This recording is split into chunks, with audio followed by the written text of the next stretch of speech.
There you go. Well, good afternoon, everybody. I'm going to go ahead and get us started. Thank you so much for joining us today. My name is Christy Capra. I am the PDNet coordinator. It's great to have everybody here in person and online at home.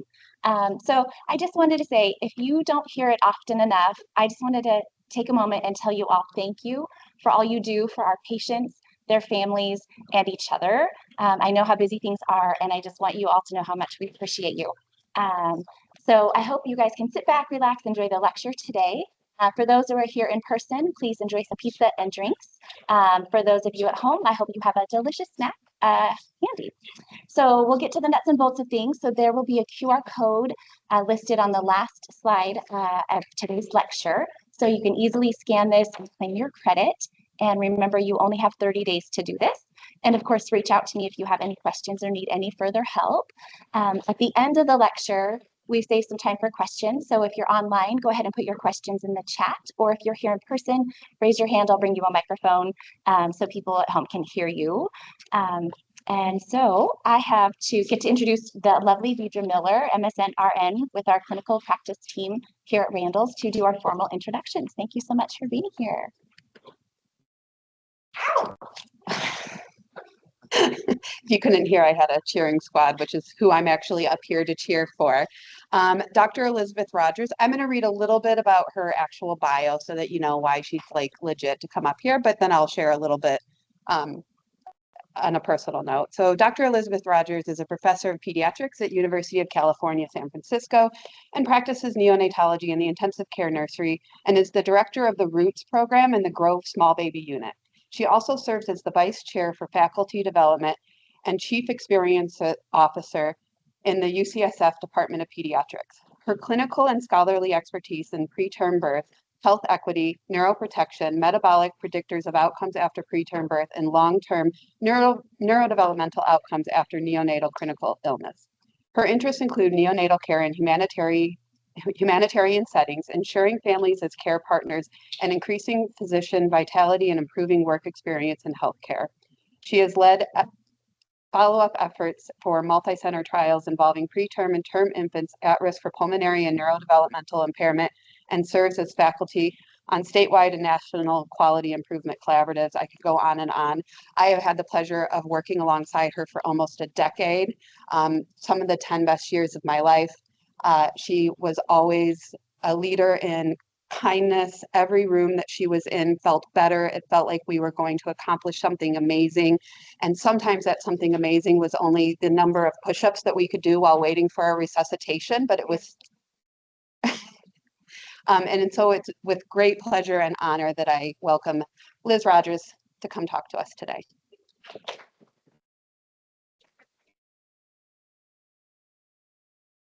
Hi, everyone. That was by far the nicest introduction I've ever had. And from what I know of this place and how it runs, I'm guessing many of you understand that when Deidre asks, you answer. And so I'm thrilled to be here with you all in person today and with many of you online. So I am going to. I said I didn't need any lessons on how to work it. So,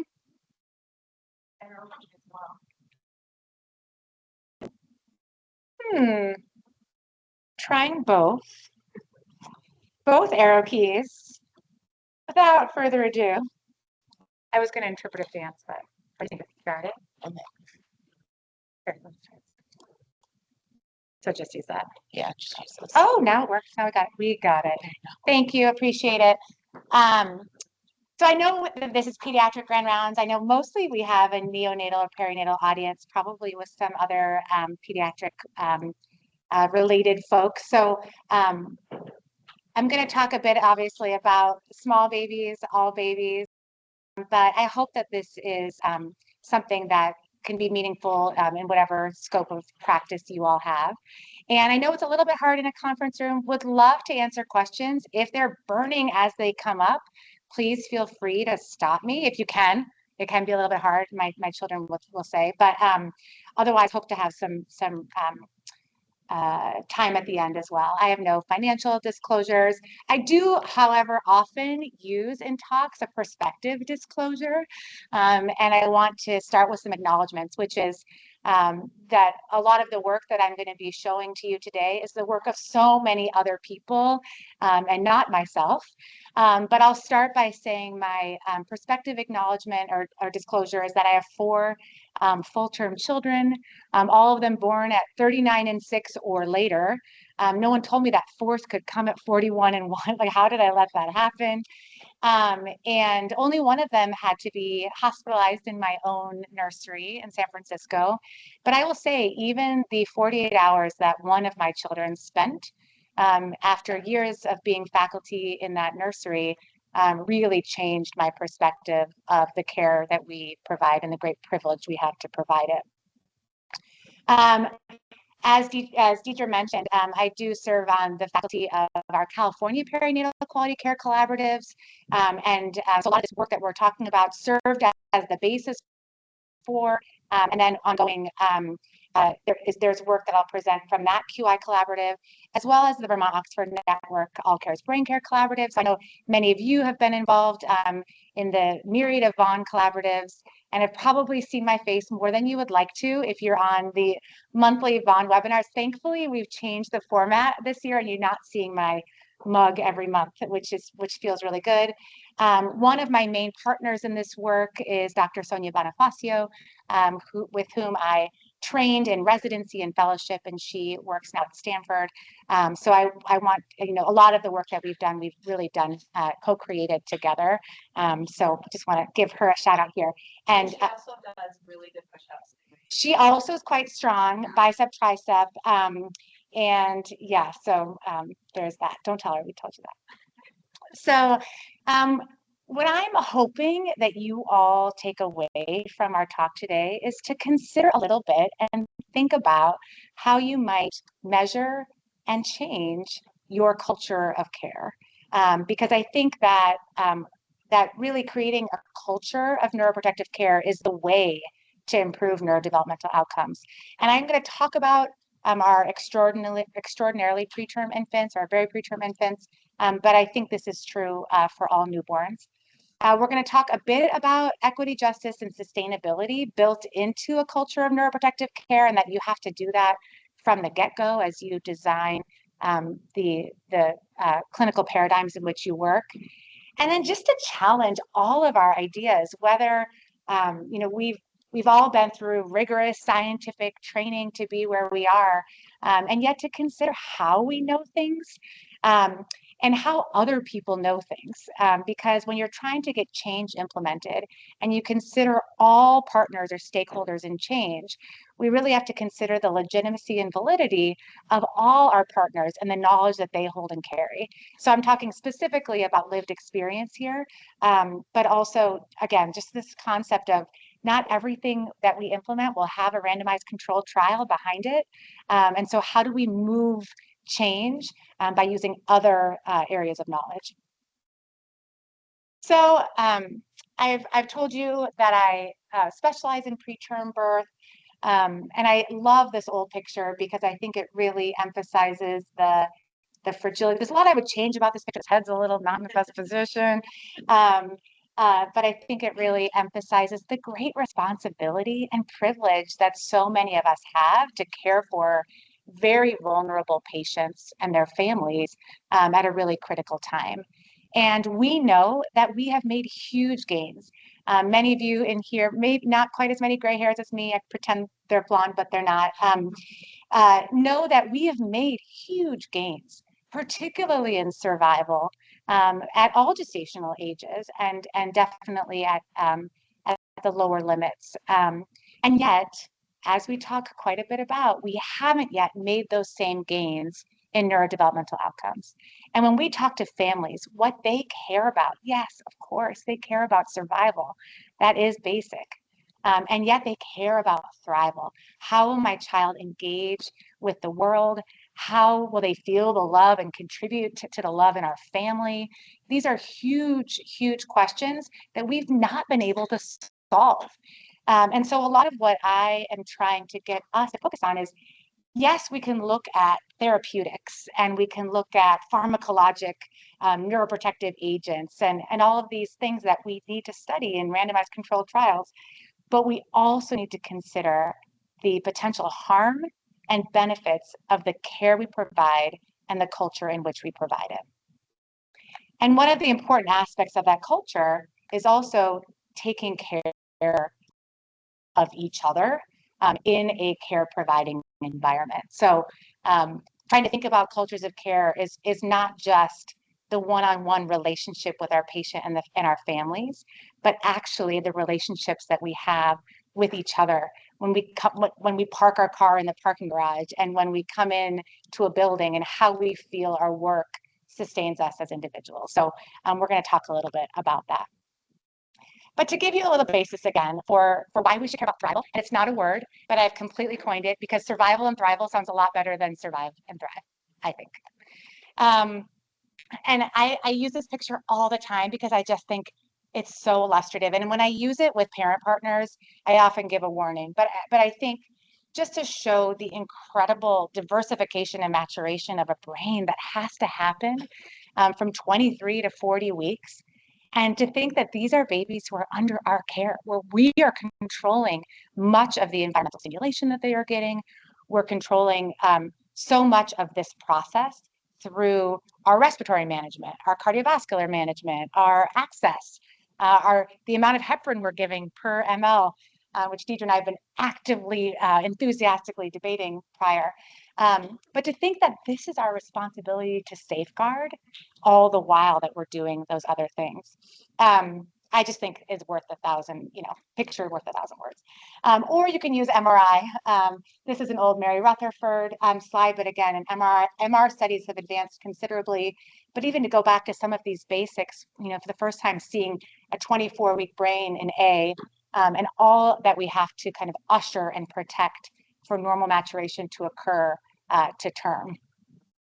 So if it's not a picture, if you prefer this, I think this is also a really exciting way to think about brain maturation and everything that we should be thinking about while we're intubating and giving surfactant and doing all of that, is that these babies, between 23 and 28 weeks, look at all the different processes that have to happen in order for us to achieve what would be happening in utero. So not just, we talk a lot about synaptogenesis, and I'll talk, if we have time, we can talk more about it, but that seems to be something that we focus a lot of time on, and pruning as well. But we're still seeing neurogenesis and neuronal migration. So if you look at this, many people will say, look at all of these potential risks or harm. And I have to say, yes, but look at all the potential areas or routes of intervention we have to protect it as well. But so much happening in the preterm brain while these infants are under our care. And I've chosen to think about this, because this is great, in a way where we also think about our organizational mindset and culture. So we're thinking about the brain. Well, I can also think about the brain in this way. Many of you have likely heard the educational philosophy of fixed mindset and growth mindsets. Stanford School of Education published this years ago, but the idea that a fixed mindset is sort of set in their ways, and because of that puts limits, I think, on what is accomplishable. Whereas a growth mindset learns from mistakes, acknowledges mistakes, and says, how can we learn and grow from it? So the way you can think about it is, what we talk about a lot in quality improvement and in this area is not when someone asks you, well, why can't we go skin to skin within 24 hours? Well, we don't do that here. But rather not to just jump and do it, because that could be dangerous if not everyone's prepared, but to say, you're right, how could we do that here? How could we do that here? So just a shift in mindset. And this educational philosophy is actually now being applied at organizations, at teams, not just at the individual level. So how can we develop a growth mindset team or a growth mindset culture? I think I just put this in here as an extra little slide for you to see it again. You're welcome. 6, 7, I don't know. That's my kids. I don't know. Okay. But I think, again, one of the reasons that we have not seen a real increase or uptake of this kind of organizational culture is that we don't really understand when people talk about culture. I'm sure many of you have been at talks or at conferences where you throw out these terms. And so I really wanted us to think about what it means. And organizational culture really refers to the shared beliefs, perceptions, and values in a group, in an organization. It certainly filters broadly from like our executive sponsors of all the legacy system, and then, then Randall Children's, and then our team in the intensive care nursery, and then my delivery team. There's a culture on all levels. They certainly filter down and build up. But I think what we tend to talk about are the pieces of culture that are above the water in the iceberg, the way we say we get things done, which are structures and policies, which I know, again, those are important. We need to document those and we need to be able to double check against them, et cetera. Someone telling us this is our strategy for reaching all babies in Oregon, and this is our vision of how we're going to do it. But culture really is under the water, which tends to be the way we really get things done and not just the way we say it. So what are the stories or feelings that contribute to our ability to implement those policies that maybe get in the way or maybe further a particular concept? What are the unwritten rules? What are the values that we either share or don't share? And I think these kinds of aspects, beliefs, norms that tend to be considered soft science or soft factors really contribute significantly to how you come together to work as a team. And so this is what we mean by culture. And I love this. Some people say it's Steve Jobs, some people say someone else, but this idea that organizational leaders kind of talk a lot about strategy, but if you don't have a supportive culture, culture eats strategy for breakfast. Like strategy can go out the water if you can't implement it through a unified culture. And I'll just spend 1 second on this because I think it's important speaking to you all, regional leaders and leaders, whether of our teams, again, resuscitation teams, of our rounding teams, of a unit, of the hospital. When you look at all the different ways that organizational psychologists talk about really imbuing culture and getting it embedded in a system, it's through leaders. And so I really charge each of you to think about where you lead and how you lead where you are, because you are setting culture. You are setting sort of what's acceptable and what isn't, and what people can get away with and what they can't, and what and all of those things that really contribute to the trust, psychological safety that people have working together. All of which I think is what's really going to drive change and improvement of outcomes for our babies. I'm going to talk about a couple different aspects of culture. So I hope you're, we'll go through a little bit quickly. We're going to talk about a culture of all care being brain care, because again, survival is thrival. So how can we really make sure that everything we're doing, every care decision keeps the brain and that normal maturation process in mind? Then we're going to talk about a secondary culture, not for quite as long, not because it's not as important, it's actually more important, but which is as families, as partners in care, and how we can build policies, procedures, guidelines that get parents as part of the team at the bedside, being full team members. And then the last culture, which I talked a little bit about, which is a culture of caring for caregivers. And how can we make sure that we sustain ourselves and each other in this really difficult work? Okay, so first talking about sort of creating a culture of neuroprotective care. How do we do that? I don't need to tell this audience that there is a vast array of neurodevelopmental impacts of newborn critical illness, whether it's preterm birth. Again, you saw that vulnerability at 23 to 28 weeks. That vulnerability certainly persisted through term. And we know and have seen well documented changes sort of throughout the spectrum of what we call neurodevelopmental outcomes. Gets thrown into a big composite. There are a lot of different components of how that looks. That makes it challenging to measure in good scientific studies, but certainly you ask a family and they know how to measure whether they think they've been impacted by some long-lasting change to the way that their child's brain developed. And so rather than looking at it as a negative, we really are trying to shift this idea that because of all of those different processes happening at the time that we're caring for them, that every interaction we have, whether it is changing a diaper or changing their CPAP mask or facilitating skin-to-skin care with their parent, that every interaction is an opportunity to protect the brain and to have a direct impact on how the brain develops and functions. So that's just our overall sort of philosophy. And we think about this in 4 different major categories. And if any of you have been on these long calls, you've seen me talk about this, but protecting normal maturation being a really key component of this, preventing acquired injury, promoting positive sensory experiences and relationships, and all of this preparing families for discharge. So I'm just going to talk a little bit about each 4 of these domains as we think about how we can really infuse this culture into what we do. So protecting normal maturation.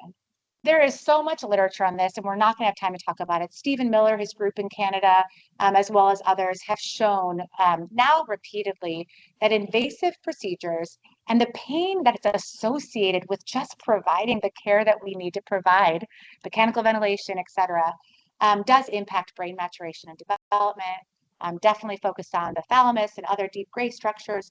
It's also been shown to link to long-term cognitive and motor outcomes in childhood.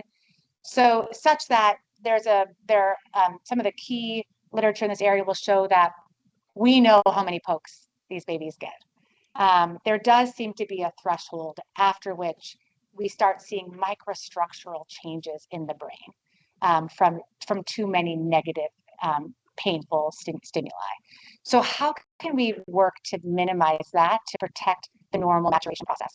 And this is work some of you might know of from Utah, where they've really tried to look at poke and in using decreased pokes as a way to change culture.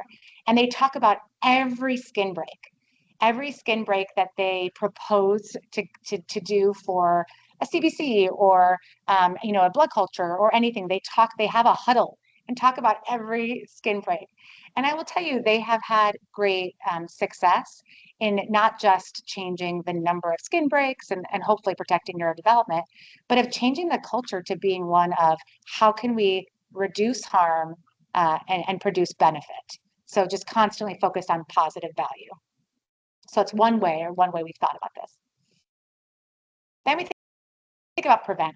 We spend a lot of time thinking about it. It is just one of the pillars. It's an important one. But it has been shown that having a care bundle that's aimed at preventing acquired brain injury has been shown to reduce IVH and white matter injury. So we're going to spend just a little bit of time here because I think it's something that a lot of centers tend to focus on as their neuroprotective care bundle is actually an IVH reduction bundle, which is a small component, but an important component of it. So to start, it's even this question of, can we even prevent IVH? Do we think it's preventable? And this is now literature that Roger Saul through the Vaughan Network has published several times. But if you look at this, I mean, it sure doesn't look like on a population-based level, we are able to make significant changes in the incidence of severe intraventricular hemorrhage. And so this was just updated about a year ago. Again, these lines look pretty flat, a little immutable. We also know, however, that it's very gestational age dependent, as we all live and breathe every day, right? We know that the older the baby is, the less tachycardic we get when their hematocrit drops a little bit, because we just think, okay, that vascular maturity is going to be just enough, I hope, to get us through. But certainly with increasing active care interventions at the 22, 23-week marks, we're seeing more IVH. So the fact that we are actually staying flat, when we look at individual centers and their QI efforts, we do see that we're able to move the rates of IVH, particularly in the 25, 26, 27, 28-week periods. It's now really shifted that burden to the lower gestational ages where many of us have not been able to make the same gains. But again, there's data from these big networks, and then there's the individual experience of units that show us that it is possible. So how do we kind of marry those two, and how can we use those to move us forward? So you have to think about the data. This is an old publication, but I love it so much because it talks about essentially the natural history of intraventricular hemorrhage, and it talks about it at the level of the resistance arteriole. But what it looks at is all the different ways that can essentially be disturbed to cause IVH. And again, if we take this positive lens, it also shows us so many different opportunities we have to protect the brain from IVH. So we know there are so many connections between how we manage respiratory care and the impact on the brain. And so that's really where we start seeing different potential targets, with hypercarbia and hypoxia contributing to the development of IVH. How can we manage this in a way that's much more intentional? So again, you don't need to memorize this slide. You can go back to this reference, but I just think it gives us so many potential clinical targets as we think about IVH reduction. And many people take then all of these because it's a multifactorial process, so it has to be a multifactorial treatment or solution.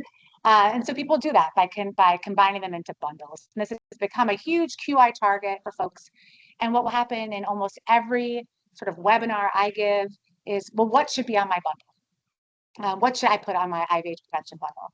And when we look throughout the literature, there are a lot of different things that folks include in their bundles. They include antenatal management is extraordinarily important, and the Canadian Neonatal Network has done a really nice look at this and the various different things that happen before birth that we can try to optimize and manage, which includes betamethasone, magnesium, also delayed cord clamping. So what happens at the time of resuscitation? There's evidence that an experienced intubator, if you have to intubate, can actually impact your neurodevelopmental outcomes. Well, that's really hard at a training facility like mine, where I have to navigate getting my residents and fellows the experience so that they become experienced intubators. So, again, thinking about that culture of practice and how this impacts that. Providing non-invasive ventilation as much as possible where appropriate, blood pressure control. There's a lot of work. Mohammed Khorshid, of course, Mohammed, if you guys have worked with him at all, I mean, he has a whole, basically never uses inotropes. I don't know how he does it, but he doesn't. And but looking at, is it the blood pressure or the inotrope that causes the harm? So there's a lot of work, I think, still there. And then where a lot of us focus are on these minimal handling, positioning, et cetera. But I think what's really, really important, my main message of this is to say that when you look across the spectrum, it doesn't matter what you have on your protocol, because having one at all has been linked to showing a reduction in IVH, just having one. So again, this isn't surprising to folks who use quality improvement, in their daily lives, but having that consistent care from a team and everyone being on the same page. I don't know how often you all are on your clinical service weeks and then passing them out to other people, but we are now down to a week at a time. And I'll tell you, a week is not long enough for consistency. And so you need to make sure that you and your partners are on the same page, et cetera. So that consistency is really important. And it needs to be, anything that's on your protocol needs to be specific to your individual units, cultures, and your priorities, knowing where you are, having your metrics tell you where you need to focus. All right. So we underwent a quality improvement project at UCSF when we saw that our intraventricular hemorrhage rates had gotten uncomfortably high for us, and we felt that we needed to really focus on it. It became called the PREMI project. That's PREMI with one E, PREMI project. And we looked at, again, so many potential targets for the reduction of IVH. And you'll see we started with where the literature tells us to focus, which is the actual pathophysiology that is underlying the development of an IVH, impact cerebral autoregulation, disturbance in cerebral blood flow, the fact that we just have an underdeveloped germinal matrix, but also making sure that we take into account platelet and coagulation disturbances, and then these kind of unknown categories of, are these maternal coagulation disorders or other hemodynamic properties that are genetic, et cetera. Hard to know. And then you look at your secondary drivers, and we had so many. So what started out as this IVH bundle that was going to just, we were going to reduce our IVH in a one-page key driver diagram, definitely broadened, became what's now, I think, 160-page document of care because of the recognition that all of these things impact the brain. Everything we're doing impacts the brain. And so how can we make sure that we're choosing to support the lung in a way that doesn't harm the brain, but still supports the lung, and finding that balance. So this became our driver diagram for our work. This has now been, we're approaching the 10-year anniversary of this work. And one of our nurses at the time, this is one of her primaries, and he was like our ad campaign. So we had, I just give you this because they're cute, but we had a lot of rollout preparation, looking at different things that we felt we really needed to improve. So that where we knew our strengths were, where we knew our opportunities were. And so you'll see that what happened for us is that we started this work in 2014 with that uncomfortable little blip there. And by 2018, we'd achieved 0 severe IVH, which we maintained for 2 years and 3/4. So for almost 3 years, we had no cases of severe IVH. What I will tell you, however, something happened right around then, COVID pandemic. I will say a lot of things changed our unit culture, and a lot of things changed our ability to stay compliant with our 160-page guidelines. We wanted to look a little deeper, though, at how this was looking for us and how we were able to maintain some of these. This is in our Katie Kramer, who was one of our fellows and stayed on as early career faculty. Look, the Preview project only has 1 E, so sorry, Dieter and I have been talking about Preview project, whether it should have 2 E's. Anyway, you can see that we wanted to really get a sense of what was it specifically that was contributing to the improvement in our outcomes, because you can see there the many quarters of 0 severe IVH. And you can see that when you start, even just planning to start something, things got better. And some of this is just time, because we don't have a huge number of babies necessarily every quarter, but some of it is that you start doing things you don't realize when you set an intention together. And so some of the major things that we did do, though, was we codified a lot of our clinical practices. We updated how we used rescue betamethasone, so our repeated courses together with our obstetricians. And actually, we found through our data that the IVH benefit of betamethasone starts to wane around 7 to 10 days after the course. So we now have a very active program with our obstetricians that at 10 days, if they're still at risk for preterm delivery and they're less than 30 weeks, they get a second course. And that's really, I think, been one of the main drivers of our improvement in IVH. We were using a selective indomethacin prophylaxis strategy at the time, and we think that also played a role. We have stopped using that selective indomethacin prophylaxis, so people ask about that all the time. Happy to talk about it afterwards. And honestly, I kind of want to go back to it, but we're trying to do things methodically. And then to really sustain, we felt like we had gotten to a point where we needed to not just have these codified guidelines, but really give this a whole different feeling. And there is some data, as you all probably know, but not a ton, that the actual organization and opening of a small can help improve outcomes. So we took the plunge and said it may not be the most evidence-based thing yet, but we believe that it's the way to go. And so we created a small baby program. It's called the Grove. And I'll show you a picture or two. Yeah. It's interesting to look at where this goes up. It's about the time that we move to Mission Bay, and that the pod system and just being a different type unit and what role that might play in. It's a great question. I'll answer for folks who are on Zoom. I'll repeat Dieter's question, which is we moved facilities in the beginning of 2015 from big open bays to small individual rooms. And did that help also reduce our rates? Possibly. I think certainly we know that the care environment is really critical. Bob White and others have shown that the care environment really does matter. And Terry Inder, obviously, her work with language development in individual rooms, that there are both risks to individual rooms and benefits. So the benefits of individual rooms have really been in infection prevention, and I think that is real. I think the other thing that hasn't been measured, which is again why we have to know things differently, is family presence. Definitely individual rooms. The families come, they stay overnight, they provide more of the care, they're providing more of the nurturing sort of developmental stimulation that these babies really need. So that could, I think in terms of white matter injury and outcome, we'll probably see that longer term. But yeah, we've considered that that could have had a part too.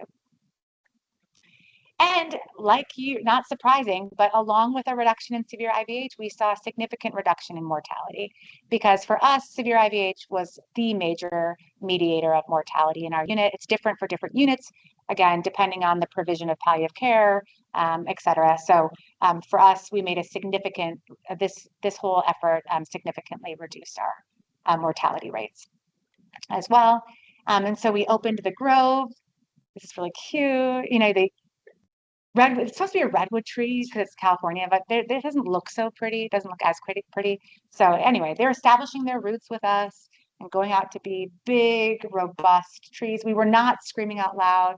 We all look really young. I love it. I'm going to bring this picture back. But this was a silent scream, and as we opened our small baby unit. But you can see we painted a different color. The lights are managed. The environment is just definitely much more intentionally managed in the Grove. It feels different when you walk in, whether you're a family member or a care provider. And and again, depending on your environments of practice, when I walk into like our big term pulmonary hypertension zone now, I cannot even be in there. It is too loud. I'm like, I gotta go back. I go back to green. Everyone knows I live in green. That's where I need to live. So, but we started thinking about this again as a culture. How can we communicate this culture to our family partners, to our X-ray techs, to our echo folks? How can everyone really buy in to this culture of nurturing and protecting these babies in the Grove to establish their roots? And so we created this sort of preemie care cycle. How are we going to get them from this tiny seed to a full big tree? And did education for all the disciplines who interact with our babies. And I will say some of the biggest folks were our X-ray technicians, and they loved it. They loved learning about why we were asking them to cluster care and to be considerate when we said, no, not now, come in an hour. They totally bought into it. And so now if I say, or if my fellow says, I need an X-ray stat, you'll call them and they'll say, are you sure you need a stat? That baby's care times are at 3, you know? So I think that's just about establishing this kind of consistent care culture. I want to admit, because we should all be transparent about everything, always, but we've not been able to sustain our severe IVH rates as low as we were. We have a always shifting as the world shifts, guidelines in terms of active intervention at extreme preterm gestational age. And so we, in sort of 2021, 22, we started caring for more extremely preterm infants in our unit. So when we sort of looked at our statistics with and without our 23-week population. So our 23-week population really is the vast majority of our severe IVH, and that's where we really are focusing our attention now, is what things are mutable and immutable at what gestational age, and how do we need to look at those babies differently. So I think we have Grove guidelines, this 160-page document, but we're looking at even sort of the pre-Grove and creating a different set of guidelines for our less than 24-week infants. Our greater than 24-week infants have sustained the benefit both from IVH and mortality, but it's really those less than 24-week infants. But we have looking at the Grove, looking at mortality, again, just following our severe IVH. And then what I want, it's still below benchmark, but again, that doesn't make us happy. And I just really want to look at this, which I bring this up because I'm looking for ideas all over the place, which is, since we opened our Grove, the small baby unit literature, small that it is, has supported that it reduces length of stay. Well, our length of stay has like quadrupled. Our babies go home to kindergarten straight. Like it's, we've really, again, really extended the length of hospitalization in the last several years. I think there are a bunch of reasons for that, and we're looking at it, but really, really curious if we have time in the questions to hear that from you all. Okay, so this was a lot in our prevent pillar, but I hope, again, this is really where a lot of people are focusing their QI efforts, and I don't think it's not worth it. And I think there are other potential targets as well as we think about neuroprotective care cultures. So promote being a huge one. And I am a huge proponent of the literature behind skin-to-skin therapy as a therapy. I think it's one of the most evidence-based practices that we have in neonatology. And yet we rely so much on innovation and technology that separates infants from their families. And so I hope you know it's only been a couple of years, but a worldwide study that was sponsored by the Gates Foundation and the WHO found that immediate kangaroo mother care, I don't love IKMC as a term because I think it doesn't fully describe the breadth of possibility of skin-to-skin therapy, but IKMC significantly reduced mortality in preterm infants worldwide. So it is a vastly underutilized, I think, tool for us in a highly resourced setting. So how can we get back to really embracing this as a critical therapy and not just something that's like an adjuvant or something nice to do? This is one of my favorite studies on skin to skin. It's now getting a little bit old, but essentially it found that they were using high frequency heart rate variation or HF-HRV. It's a sign of stress. They were using it as a biomarker for stress, and then also looked at the impact of skin to skin care on it. So babies who were stressed, but then who got frequency, sort of increased frequency in early skin to skin care, had fewer days on ventilation, fewer days in oxygen, and they had decreased length of hospitalization. So they were hospitalized at a younger postmenstrual age. This is pretty convincing to me. And then this work that's come out of my lovely colleagues at Stanford, this was actually work from Catherine Travis, who's now at Cornell, but she has done tremendous work. Again, we see the benefits of skin to skin, so many of us, when we put a baby skin to skin with their parent and their FiO2 goes down. And yes, that transfer might be a little bit stressful, but it's worth it to see, a lot of the benefit that we see. And we've measured cortisol, and we've done all these other things.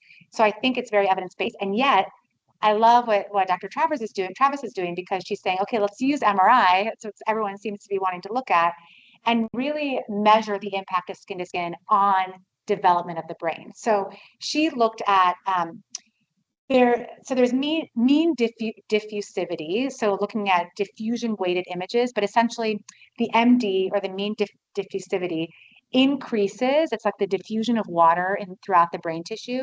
It increases with maturation and increased structure. So the higher that number, the better.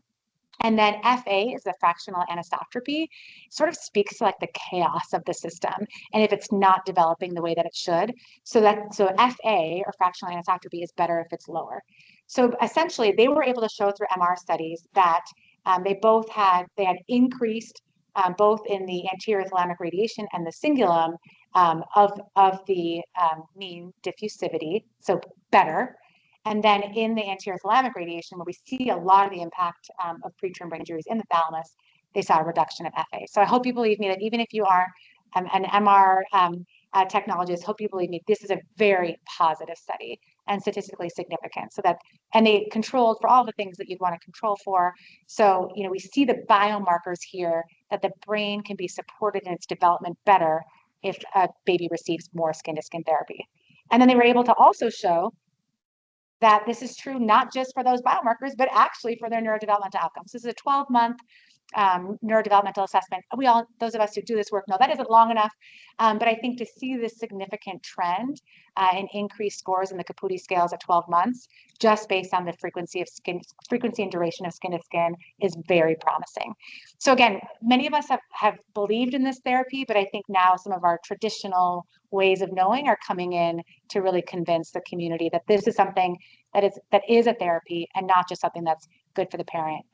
It's good for the baby. So now what do we do? How do we get this implemented? And that's where our implementation science and QI and culture needs to really come in, which we were able to really focus on at UCSF as part of the CPQCC NeoBrain Collaborative. And you can see we've done a lot of different things. This is not something that I suggest to anyone who hasn't been regularly providing skin-to-skin therapy in a 23-weeker to go home and do it, because it requires a huge team education and effort, and it can be done. So we've really increased our rates of skin-to-skin this is in the first week. Our goal is for 72 hours. The vast majority of our babies are held skin to skin in the first 24, but certainly we've seen difficulties, particularly with the high frequency oscillatory ventilator. It gives us a lot of difficulties. We've moved to a jet, which I know some of you use other types of high frequency ventilation. Except for the oscillator, everything else should be possible. And even the oscillator, most places are doing it. But again, I think you have to really develop a team that's comfortable. And it often takes, we work across the Vermont Oxford network with so many folks who are really making this their focus. And many of them have teams of 4 or 5 people. So it is resource intensive. And at a time where so many of us are challenged from a resource perspective, staffing, et cetera, it's a hard thing to make a case for. And yet I think we're getting the evidence that we really have to go make a case for it. And to think about this kind of promotion, just to lay out there that a lot of what we do in neuroprotective care, a lot of what I've shown you, what I haven't been able to show you, is not equitably practiced. And there's good data and evidence behind inequitable delivery of antenatal steroids, of human milk, the provision of skin-to-skin care. Family partnership care models have shown this as well, that NIDCAP, others, whatever system you use, they're all beneficial, but they're also delivered not inequitably. And we know from hearing increasingly, thank goodness we're listening to our, to our families, but we're hearing about inequities in their experience of their care. And so just to give you a quick taste of this is shocking to me. This is just, this is why it's so critical to partner with our obstetric colleagues. But this is just antenatal corticosteroids. Like, I think we all just assume, of course, they're going to come in, they're going to get their betamethasone as soon as they can. And to see that Black and Hispanic identifying patients are getting steroids at just significantly lower rates than white presenting patients is, I think every time I see it, I'm like, oh gosh, like why? There shouldn't be any reason for this. Try to think through all the reasons why this is true. So how can we get this really beneficial therapy to everybody? And then again, this is similar work from Dr. Travis and the group at Stanford, but they looked at provision of kangaroo care, and they looked at language and non-English language preference. Patients with a non-English language preference were offered and performed skin to skin at statistically significantly less rates. And so that's not okay. We know that it's a therapy with huge benefits. So how can we bridge that gap of language? And then also they looked at socioeconomic status as a composite. And then lastly, again, transparency, I'll show you our rates. We're not great. This is a discharge on human milk. It's a huge statewide initiative for us in California. I'm sure many of you are thinking a lot about this, but our CPQCCs are statewide data. So we see Black infants across the state of California are getting discharged on much, much, much lower rates of breast milk. And the same is true in our unit at UCSF. So we have right now a lot of efforts aimed at trying to improve that. So throughout the All Care is Brain Care Collaborative of VON, we've sort of defined All Care is Brain Care as being fair, that it's families as partners, that they're partners in care from admission through discharge and beyond, that it's actively anti-discrimination, that we look at any structural barriers to equity, to, again, receiving the care that's been shown in the evidence, that it's individualized and based on strength, strength focused and precision, so individualized based on each baby, and then acknowledging that it's really hard, it's rigorous work, and often it takes more nurses to keep a baby extubated than it does to just put a breathing tube in and have the baby stably mechanically ventilated. So how can we make sure that our staffing models are changed so that we account for that hard work? But it's backed by evidence and I think supported by this idea of a growth mindset culture. All right, in the last few minutes, I'm going to run through our other care cultures that, again, they're not less important, but I'll give them to you as food for thought and happy to talk more about them.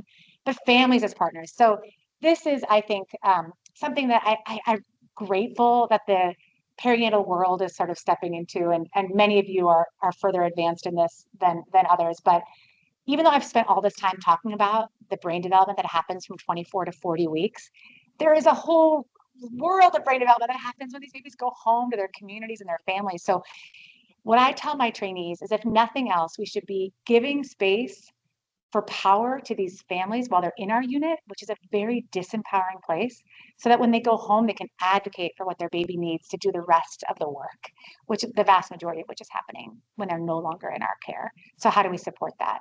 This is great work from Yarden Freeman in Boston and Jonathan Litt, who just joined the group at Stanford, but looking at a social ecological model of neurodevelopmental outcomes and sort of looking at the infant level, family level, hospital level targets that we can really look at in terms of really supporting optimal neurodevelopment once these babies transition and go home. Because even though we hate to say goodbye, I love this. I mean, again, so close to this family, loved every second of taking care of them. I mean, there were hard moments, but their best day ever was taking him away from me and getting him home, which is as it should be. But I still love when they come back to visit me. And so again, supporting this successful transition to home. Okay, deep breath. Last one is as a third culture to consider is our culture of caring for our caregivers. So we know that the modern practice environment makes professional satisfaction more challenging. Like, I'm not telling any of you anything you're not experiencing, but there's decreased autonomy, there's reduced time at the bedside, and increasing barriers to balancing work and personal responsibilities. And neonatal medicine is not an exception to any of this. And in fact, even though pediatrics tends to be protected, like we tend to be the least burned out within professions when you look at national surveys, but critical care professions are the most burned out. So we kind of sit in here, and actually pediatrics in the most recent survey made the unfortunately the biggest decline in work satisfaction. So even though we've historically performed quite well as pediatricians, that is changing in this post COVID world. But this is intense work. Again, nothing that's new to you, but this is why we think that our area of work is particularly ripe for experiencing this lack of vitality. And then this is not for you to like memorize any of this, but just to show when you look at all the different elements of burnout and provider well-being, that's sort of all these different studies that have looked at the different aspects of this. And then you look at patient safety events, having more burnout is associated with having more patient safety events. And so if an organization or executive sponsors don't listen to our own well-being, then as soon as you tie it to patient outcome, that's usually when you start getting a little bit more attention. So, and we want to provide the best care that we can as well. So it's this idea we've gone from the triple aim to the quadruple aim. So we're not just focusing on patient experience, reducing cost, or thinking about population health, but really thinking about improving provider work life and work health. So if you're interested, there's a great article where Google looked at their teams and who teamed the best, who came up with like the best ideas and had the best team culture. And they measured this amongst all their teams, and they found the real key was psychological safety. And it's a concept that people have think, oh, psychological safety, like, oh, you're so nice, like we're so nice to everyone. It's actually not what psychological safety is. Psychological safety is saying the hard thing, feeling trust in your teammates so that you know when they say the hard thing to you, that you know it's coming from a place of trust and belief in the possibility of the team. But once you have that, it's like the key dimension to success. And then this was from our previous Surgeon General, but love this, which is just this idea of like 5 essentials for workplace mental health and well-being for those of us doing work, and obviously even more important when you do the work that we're doing. I knew I would talk too much, so I'm gonna keep going, but I think cultural transformation is possible. This says physician well-being, just healthcare worker well-being. Physicians have been studied, I think, some of the most in this, but also nurses, but it's really for all of us in this setting. But I think you have to think about all the different ways that we can contribute to cultural transformation. And I'm going to spend the last 3 minutes talking about accountability for well-being performance metrics. So how can we measure this? So I talked about all these care cultures, but like, again, I know how to do a randomized controlled trial. I've done those. I can do a case, but how do you measure culture? So I offer to you that there are ways to do it so that we can use our ways of knowing things to help track and improve culture. So one of the ways, there are a lot of different ways people who have looked at sort of really trying to change culture, leadership behaviors, et cetera. This is one, which is, didn't come out great, but this is this is a score survey. So again, it's a metric of your culture and engagement in your unit. So this was something that we participated in at UCSF, and I'm going to go through it a little bit quickly. But we did it as part of our statewide collaborative. And so these kinds of assessments are very expensive, actually, which is why I think a huge barrier to why organizations don't utilize them more. But we went in with a statewide collaborative and so got a little discount. And it gave us a team, kind of spider map of where we were in these different domains of culture and engagement. And I will just cut to the chase and tell you, we were like last place in California for some of these domains, which was really helpful to me and to many of us who were feeling that, but weren't able to show any metrics for it. So we were able to go to our executive sponsors, our CNO and our CMO and say, this is embarrassing. This is what always happens. I don't know who you guys compete with necessarily. I mean, it shouldn't be about competition, but you should use competition as leverage. My best friends are at Stanford, but I'm like, Stanford beat us in this, so like this is embarrassing. So we got some resources to actually start a culture club. We called it the culture club. Yes, we did. And we created 4 community groups that were based in our biggest opportunity areas. And I am going to cut to the chase, but we did a lot of different interventions within the culture club. But what I'll show you is we decreased personal burnout in 2 years. We increased our view of our safety climate significantly, and we significantly increased our improvement readiness. So again, it was sort of thought and intention, measure it, and then show the improvement. So just like any QI initiative, whether it's for IVH or for your culture, I think it's really important to do. There are some really smart people. Sarah Hanley, who's at CHOP, is actually going to is just starting to analyze her data from this Cocoon, which is looking at she did use California. I think she has, oh gosh, I don't know how many thousand of respondents across the obstetric and neonatal workforce, looking at dyad-centered care. How well do we take care of the dyad or the family? And she's really using a very rigorous way of thinking about culture. And so be on the lookout for Sarah's work coming up soon. So again, I hope I went through the last part quickly so we'd have like 2 minutes for questions, but I hope if nothing else that you take from this idea of it's never an acceptable answer to say we don't do that here. Even though it's hard, but how could we change that and shift that to asking, how could we? And again, I'm not going to go do it right now, but how could we do that here? So that's what we're hoping to really shift and how we work together as teams to provide a culture of care for our infants and families. So just checking in at the end, I hope, again, we've gone over a lot of material, but neuroprotective care culture of families as partners, culture of caring for ourselves and our colleagues as caregivers. One thing I'll just tell you is when I go all over the place talking about this, the cultural challenges are almost always the same, but the solutions are very local and very different.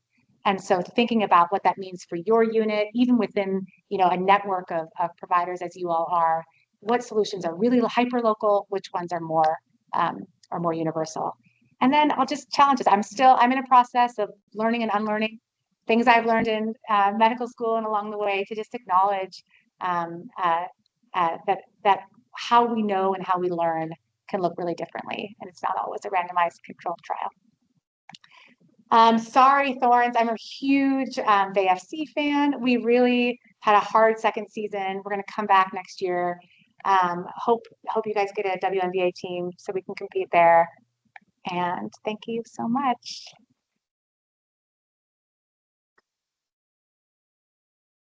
And get credit for this hour you spent listening to me. Yes. You did the culture work. Did you try to pause other implementations during that time to really allow people to kind of refresh? When you did the culture work, did you pause other implementations or program initiatives during that time to really allow people to focus on that, or I mean, it's hard to imagine that you could, but. It's a great question, and no, we specifically didn't. And when we have actually looked at this over time, and we looked at burnout, we looked again at the height of the pandemic, people wanted to work. They actually wanted to do QI. And we were saying, well, we're all so overwhelmed. No, people wanted to actually work. And so we found that the best way to do the culture focused work was to embed it in the improvement work that was already going. what I will say is we worked very hard to get support for people's time. So we went to the case manager, supervisor, and the social worker supervisor. We had in this culture club, it was initially all voluntary, and we had a hard time. And honestly, we had people even voluntarily, I think we had 50 community members who wanted to participate, but it was really important to me that their time be respected and acknowledged. So we got everyone to pay for their time, and that was really important. And that came from the executive sponsorship because we were losing to Stanford. But not recorded. Oh, no, it is recorded. That's okay. Any other questions? Yeah. Thank you so much for the talk. Could I ask you to go back and talk about in medicine? So, Yeah. briefly, and then also a little bit about in the protocol how you approach period. Oh, yeah, great. So 2 quick questions about indomethacin and caffeine. So indomethacin, I think many of you know, one of the world's experts in the patent ductus arteriosus is Dr. Ron Kleiman, who is at UCSF, has been there for his whole career, and has really studied in epochs of time how protocols and guidelines have impacted the impact of the PDA on long-term outcome. And so we went from universal treatment to universal prophylaxis. And we were a site that did a universal prophylaxis for a very, very long time. We then went to nothing. And we did find that although our management of the PDA, again, no one I think really cares so, oh my gosh, again, Ron, if you're ever listening, we care about the PDA, but we don't really care about the PDA. We care about how the PDA impacts the lung and the brain. And so what we found was that we were having higher rates of BPD and other things when we were no longer doing universal prophylaxis. So we went to intermittent, like basically very targeted prophylactic for those who are at highest risk for BPD. So those who were still ventilated, who we thought were going to be ventilated for the first week, they are the ones who got early indomethacin. But we saw that also contributed to decreased IVH, and that's obviously supported in the literature as well. So as we then tracked our outcomes, we saw that our BPD rates continued to increase, and actually Ron is pretty convinced that it didn't have anything to do with our indomethacin. So we've now stopped, but we are actively, like very actively monitoring this in like 3 to 5 year epochs.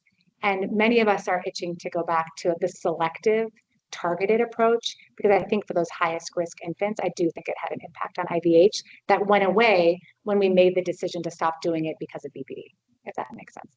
And then for caffeine, I think the literature is really coming out on this. I think the more the better. I've had a lot today. I think everybody should have a lot. And I do think we whether they're mechanically ventilated or not, we give early caffeine to everyone. We maintain it throughout any course of intubation, and we use it fairly liberally. Is that what you're? Yeah. Are you changing your dosing strategy based on recent literature? We aren't really basing our dosing strategy based on the literature, but we're still loading. And I would say the vast majority of our infants are maintained on 10 per kilo, and that's pretty much where we are.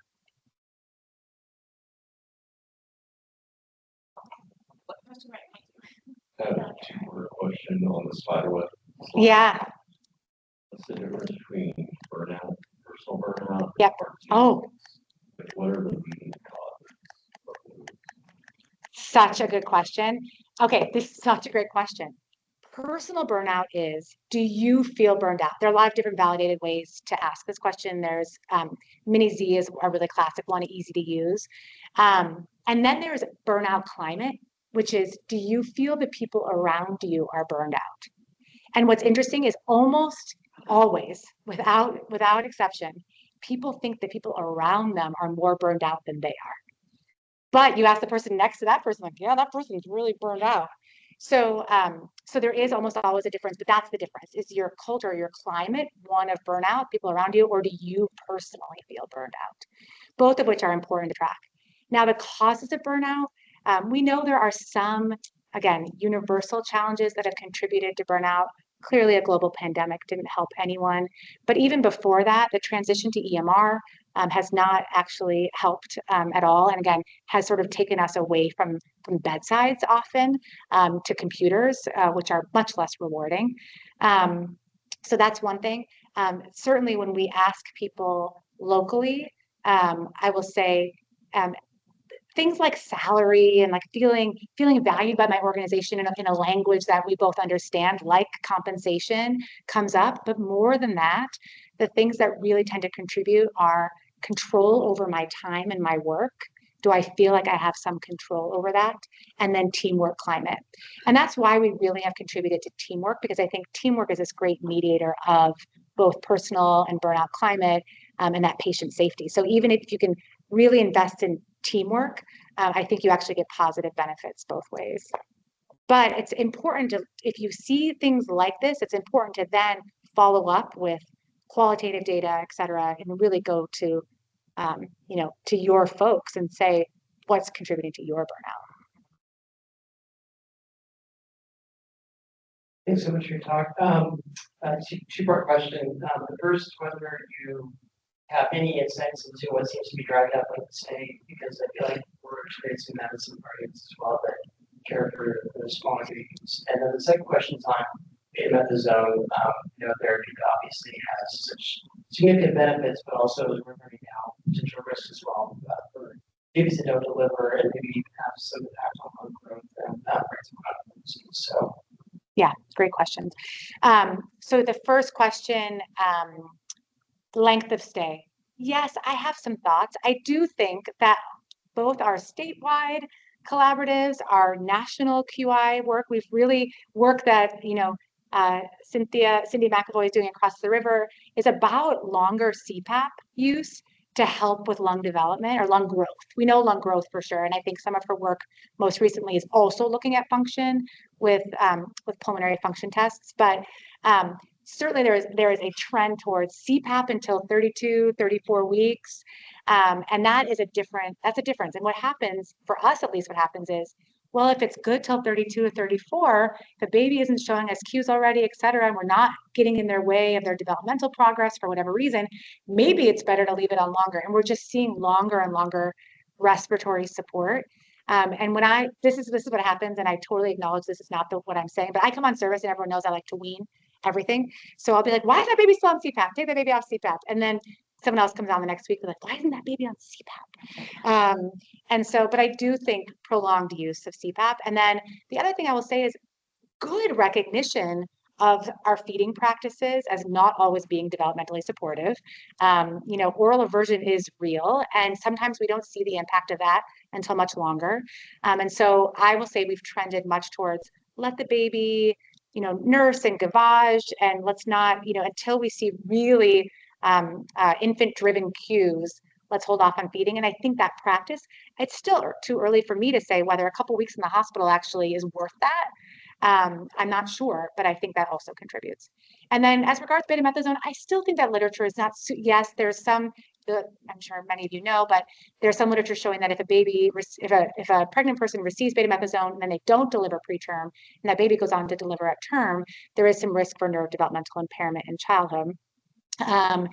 And so that's why we do use a lot of shared decision-making, particularly for second courses. For me, less than 28 weeks, it's clear. The benefit is clear, and I think the risk of neurodevelopmental impairment of being born less than 28 weeks is going to, beat out any potential risk of developmental or neurodevelopmental impairment if they stayed inside and were born later. But we have increasingly had families come in, maybe they have a fetal treatment procedure scheduled, and we typically would just give betamethasone for that, and they're wanting to talk a lot more about it. I don't want to do this for my myelo repair if it's not gonna, be of benefit. But I still think, particularly at that extreme preterm gestation, that I still recommend the 2 courses if the risk of delivery is significant. Any other questions? If you guys need to hop online, go ahead and pop the other questions in the room. I have one question online. Hold on 1 second. Dr. Baker, hi. So he says, also regarding the culture work, was the QI work all done internally, or did you have external support? Thanks again for being there. Oh, so good to see you, Fred. I'm just kidding. That's good. Thank you. Thanks, Fred. Fred brought me here with Deidre's, strong endorsement, I'm sure, strong armed some of that. But yes, so I think this is a huge, big elephant in the room, which is this work is hard to do, and it's hard to improve because it's certainly easier to continue doing what we've always done. And it's important to have strong internal teams. And I think it's really important to have QI experts, whether organizationally or externally, that help guide, whether it's defining of your metrics, collecting of your data, analysis of your data, interpretation. So many organizations are obviously going the way of having a QI office that then supports, individual units' work. If that's available to you, great. But often we have found that organizational priorities in QI don't really match our neonatal QI priorities. So, like different hospital-acquired injuries, for example, like my babies aren't falling when they walk, and well, we do keep them a lot longer than we used to, but so it is hard to align those. So what we have found is some of the external support that's benefited us are the statewide and national collaboratives, because there's just enough sort of accountability. I got to show up at that Vaughn conference and it kind of have to sound like I know what I'm talking about, that we've made some progress. And they tend to, while there are an investment in the big scheme of an organizational budget, they're really not a huge investment, but they still are. So I recognize that. But I still think there's nothing better than a local QI expert who you can really lean on in your teams. But I still think, again, talk about Gemba, all the things. It's really the best ideas and the best work comes from the people doing the work at the bedside. Thank you so much for being here. Your talk was wonderful. Thank you guys all so much for joining us. It was great to have you here. Thank you. Yeah, thanks everybody. Didn't even do an interpretive dance, and you all paid attention. Yeah. Thank you. You're amazing. Thank you everyone at home for joining us. Have a great rest of your day.